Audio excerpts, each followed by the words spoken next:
กำลังดูถูกอาชีพสายสืบมาเบิ่งคลิปนี้โดนนี่คือคุณยายที่เปลี่ยนจากความเสื่อเรื่องของคนอื่นกลายเป็นอสังหาริมทรัพย์พอได้ฟังแบบนี้แล้วป้าข้างบ้านหูตั้งพะวง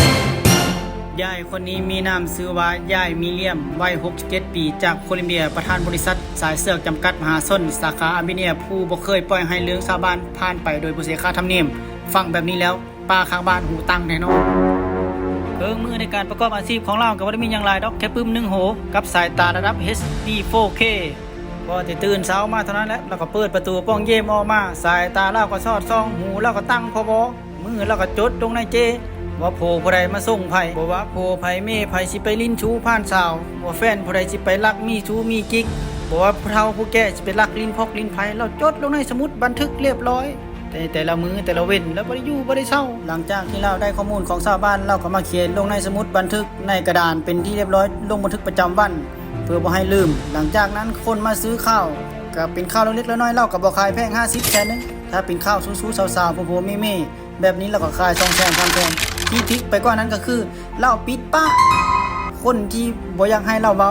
เราสามารถห้องเลขค่าไทยได้ว่าถ้าบ่อยากกระจายข้าวนี้บ่อยากให้ค่อยกระจายข้าวนี้เจ้าจ่ายค่อยเท่านี้ค่อยสิปิดไว้ค่อยสิบ่เว้าเรื่องนี้ให้ไปพังจากพฤติกรรมเราเฮ็ดมาคู่มือแบบนี้จนเกิดเป็นวินัยหลังจากผลลัพธ์ออกมาสอดส่องจนได้บ้าน2หลัง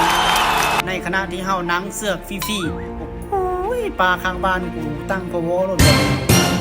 เหนือกว่า FBI ก็คือยายคนนี้แหละพิลึกพิโลกว่า FBI อีกเนาะ Oh yes คอยว่านี่มันบ่แม่นการนินทาแล้วมันคือ Data Analysis ขั้นระดับสูงสุดท้ายแล้วยายคนนี้ก็ได้สายาว่า CEO แห่งวงการสายเสือกนักวิเคราะห์พฤติกรรมมนุษย์ประจำหมู่บ้าน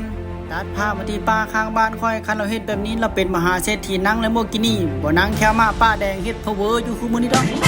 สำหรับเพิ่นมีป้าข้างบ้านที่เป็นแบบนี้ก็แฮกเรามาเบิ่งแน่แซ่เราเห็นแน่เราจะได้ฮู้ว่าการเป็นมหาเศรษฐีในวงการสายเสือกมันเป็นแบบใดคำเตือนใช้สตังค์ในการเบิ่งนำเด้อในเหตุการณ์น้ำท่วมครั้งนี้ได้มีชาวบ้านพบเห็นปลาว่าน3ตัวซึ่งคาดว่าขึ้นมาจากช่องแคบฮอร์โมดอัลเปอร์เซียและหลังจากนั้นได้มีชาวบ้านกลุ่มหนึ่งได้ใช้เฮือยอดส่วนตัวมุ่งหน้าเข้าสู่จุดเป้าหมายเพื่อตรวจสอบให้แน่ใจว่ามันแม่นอย่างกันแท้มีคนอีกกลุ่มหนึ่งที่แสดงความคิดเห็นไปแล้วเดียวกันนั่นก็คือคำว่าสาธุเด้อเพราะคิดว่าเป็นพระเจ้าศรีสุโธและเจ้าแม่นาคีที่ปรากฏกายกลางเวทีให้คนเห็นการตรวจสอบเรียบร้อยแล้วพบว่าเป็น AI คนสร้างขึ้นมาหาโคมจะพอเลยเทวดาจะลงโทษ